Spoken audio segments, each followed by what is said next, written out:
Push through it is the worst advice that high achieving women keep following. Stay with me because by the end of this video, I'm going to give you something better than pushing through.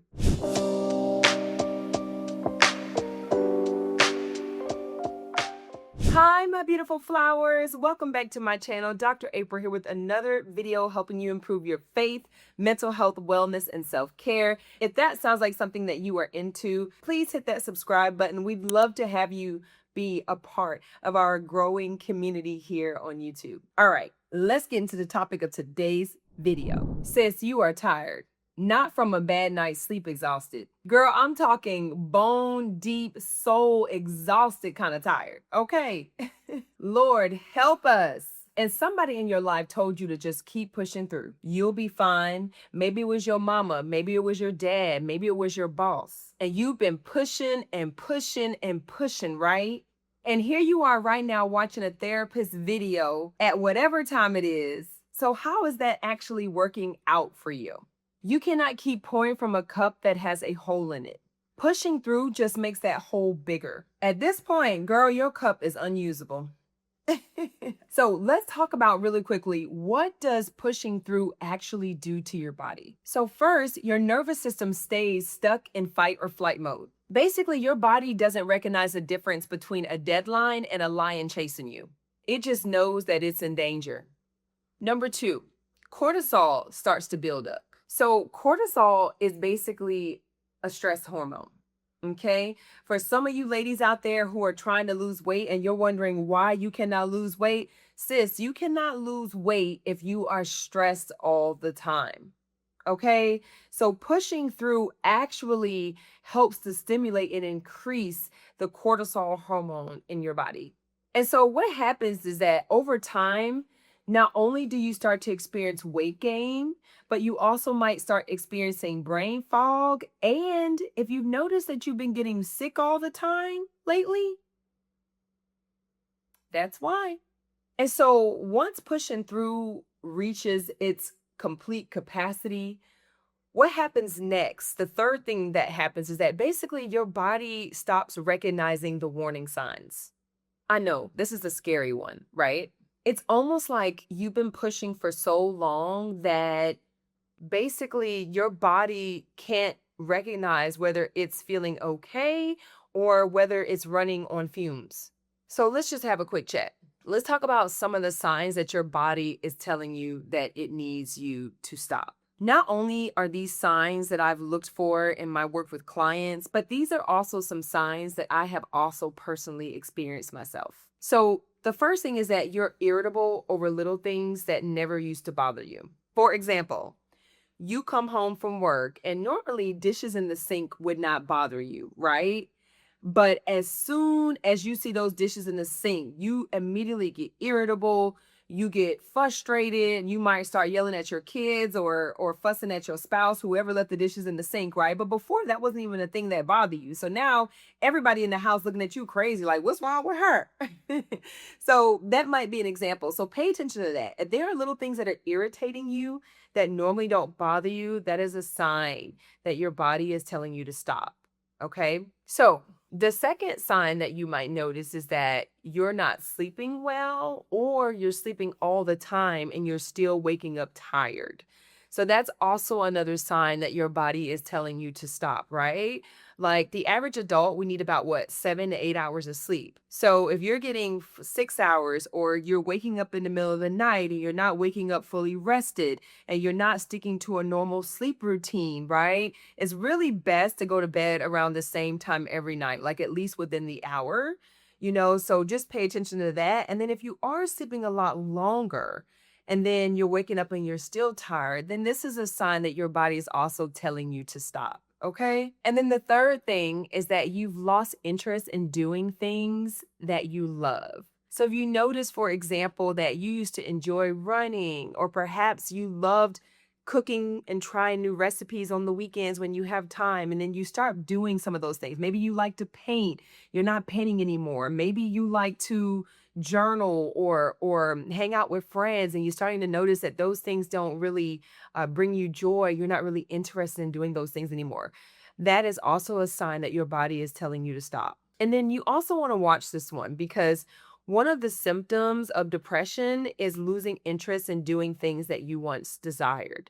All right. So you really, really want to be careful and watch this one to determine if you may need to seek some additional support, such as therapy. Right. And then the last one, which I kind of mentioned briefly not too long ago. So the fourth sign that you might notice that your body is trying to tell you to stop is that you're physically getting sick more than usual. So if you find that you are fighting the common cold, it seems like every month or every couple of months or so, or you're physically ill in some form or fashion. Maybe it's headaches for you. Maybe your back is starting to kind of flare up if you have back problems. That can also be a sign that your body is telling you to stop. Okay. So I want you to recognize that these are your body's warning signs. Think about your car. When your check engine light comes on, do you put a piece of tape over it and just keep driving like nothing's going on? No, girl. Most of us are going to either stop, right? Pull over, see what's going on. You might go home and ask your husband or a family member to take a look at it, right? But basically, you start trying to figure out ways to fix the problem. You might also call your local mechanic, or you might take your car to get service so that you can figure out what's wrong. All right. We have to treat our bodies the same way. These are not warning signs that we need to ignore, right? We want to listen to our body. We want to be aware what we are experiencing and what we are feeling and what is happening so that we can do the best that we can to make sure that we're taking care of ourselves, right? So let's do a quick check-in. If this video is resonating with you, go ahead and give it a thumbs up. This really helps me make sure that we can get this content out to more people who need it. And stick with me, okay? Because this is the part that most people skip. Next up, I'm getting ready to share 3 practical tips with you right now, sis, that are going to help you stop pushing through. Okay, so the first shift, name it, don't fight it. That's right. It's about you acknowledging it, acknowledging that you've been pushing through, acknowledging that you've been doing more than your capacity, acknowledging the fact that you have been pouring from an empty cup and neglecting your self care. It's about you saying it out loud, right? Like, say it, name that thing. I've been pushing through way too long. I'm exhausted. Whatever it is you're feeling, I am tired. It's not a weakness, right? Like naming and expressing how you feel is not a weakness. Like at the end of the day, it's about your self-awareness, right? And self-awareness is actually the foundation of healing.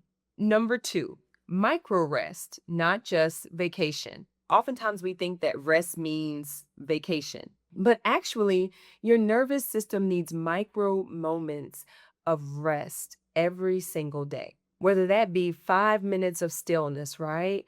Or perhaps a walk, a nature walk without your phone, taking a real lunch break, right? Maybe you go eat lunch outside, go eat lunch in your car, really, really being intentional about taking your lunch break, the entire lunch break, and then resisting that temptation to actually do work on your lunch break. Okay. So it's those little things that actually equate to medicine, right? That's real medicine when you do those little micro mini moments of rest every single day to keep your mental and emotional well-being intact. Number 3, get support. That might look like therapy, community, prayer, whatever you need to do, right? And you know what? Let me be honest real quick. I didn't get better by pushing through. I got better when I went to therapy and when I surrendered my life to God. When I stopped pretending that I didn't need anybody, that I didn't need any help, that's when things really shifted for me. There's always something powerful in saying that I need help. Like, you don't have to try to do everything on your own. You don't have to be a superwoman, right? At the end of the day, we all need help. Asking for help is not a weakness. I always say this, right? But asking for help is actually a sign of strength. Okay. So whether you need to go to therapy, whether you need to lean into some uh, community, okay, and healthy community, must I add, or praying, seeking the Father, or sitting at his feet, whatever you need to do, you do it. Okay. Because you cannot continue to run this race on your own. this race we call life, right? All right, so I can't let y'all go without giving you some spiritual insight. All right, y'all. So if you've been pushing through for so long that you don't know what rest looks like, I want you to know that it is not sustainable, sis. And it's also not what God designed for you. Okay, so our scripture for today is coming from Mark chapter 6, verse 31. This is basically what Jesus says to his disciples, okay? So Jesus says, let's go off by ourselves to a quiet place and rest a while. Is that not powerful? Like, basically, Jesus was modeling to his disciples what it means to rest. Just as Jesus instructed his disciples to go away, let's go off, let's go be by ourselves, let's go be alone, right? So that we can find somewhere quiet, that we can be alone and we can rest. He wants the same thing for you. Can you find a quiet place to access your stillness? Whether that be a little hiding spot, a little corner in your closet. I turned the little feet of my closet. My closet literally, the bottom of my closet is literally big enough for me to sit down, crisscross applesauce. And that is my quiet place. I basically turned it into like a mini prayer closet at this point. But like, find you a spot, you know? Maybe your quiet place is sitting at a local park, right? On a bench. Maybe your quiet place is, I don't know, girl, your bathtub where you soak at night so that you can relax. Like, figure it out. Figure it out. So Jesus was serious about rest. He modeled rest. He lived a lifestyle of rest, right? Jesus made sure he got his sleep. He would go off by himself and be with the Father. He would go off to himself and pray, right? So we have to also make sure that we're integrating a culture of rest in our everyday lifestyles. It's so, so, so important. So if this video spoke to you, make sure you share it with someone who needs to hear it. And if you're ready to go deeper, go ahead and subscribe because we talk about this kind of stuff all the time here at the Wellness Room. So I'll see you in the next video. Take care of yourself. Bye.